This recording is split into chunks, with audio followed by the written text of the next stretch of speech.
Hi guys, it's Ian Coleman. It is the 16th of March 2021, 11:30 in the United Kingdom. The focus this week, if you've been following, or last week as well, has been on sterling. Our single currency basket has highlighted a resistance level. That's played out overnight, or yesterday and overnight. We've seen a good move to the upside in euro sterling, a move to the downside in sterling Swiss, and the trade of the day yesterday was sterling yen, and we saw some downward pressure in that cross currency as well. So today I want to focus back on sterling Swiss. We've hit some support. We now need to sort of realign our intraday projections for this cross currency. So let's go to the chart. We're going to look at the big picture first though, because we want to know what we're looking at over the medium to long term. So we're actually going to start with this chart, and this is the weekly chart. So here we've got these dotted lines. These are my bespoke support and resistance levels.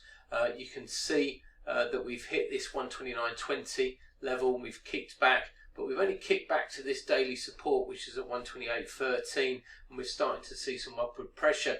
But remember, this is the big picture. What are we looking for potentially? Well, potentially we're looking for a move down to this zone here. So this is 115.02, 113.23. So it's got a long-term target level for short-term trade ideas. So what we're looking for is this BC leg in this rather large cipher pattern, which is known as a butterfly formation. So that's the big picture. The short-term picture is slightly different. And I actually want to go to this chart. So we're just going to look at two more charts today.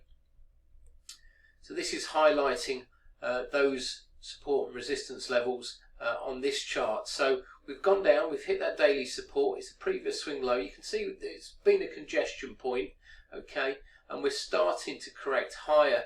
Now, a lot of traders may have sold this break of the swing low, and might be panicking a little bit now that this is actually going to reverse. What I'm looking for is a movement between bespoke support and bespoke resistance. Note this is the weekly support. Could potentially move a little bit higher by the time we get there. They're not static levels. So we've got this confluence area to the downside. 124.64 is a 261.8% extension of this level. And we've got a 127.2% extension of this level. So we've got a nice confluence zone. We have broken a wedge formation to the downside, so a minimum target that we should be looking at is 125.70, which is the start of the wedge formation. So basically what I'm looking for here is a bounce off this intraday support up towards 129.20, and then an impulse move to the downside to eventually reach this zone here. Now 129.20 is bespoke resistance. If we go to this chart here, and this is the hourly chart, so note how we're breaking down time frames. We're going to a weekly chart, then we've gone to a shorter time frame, a 4-hour chart. Now we're actually going down to an hourly chart. Don't really want to go further than that for major swings in currency pairs. So this was trendline support. Okay, so we can see we bounced off it 3 times. We then had a mild bounce and then broke quite aggressively to the downside, now moving higher.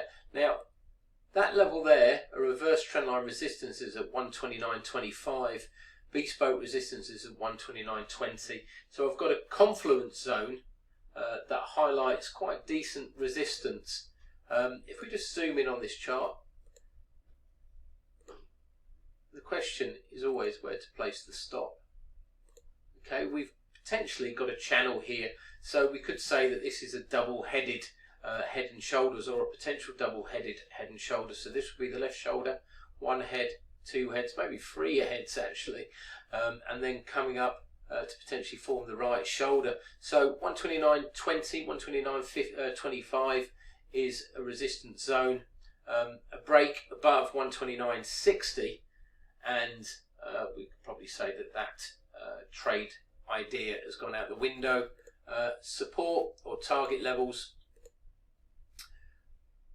the start of the wedge at 125.70, and then down here 124.63, 124.56, 124.38, that zone.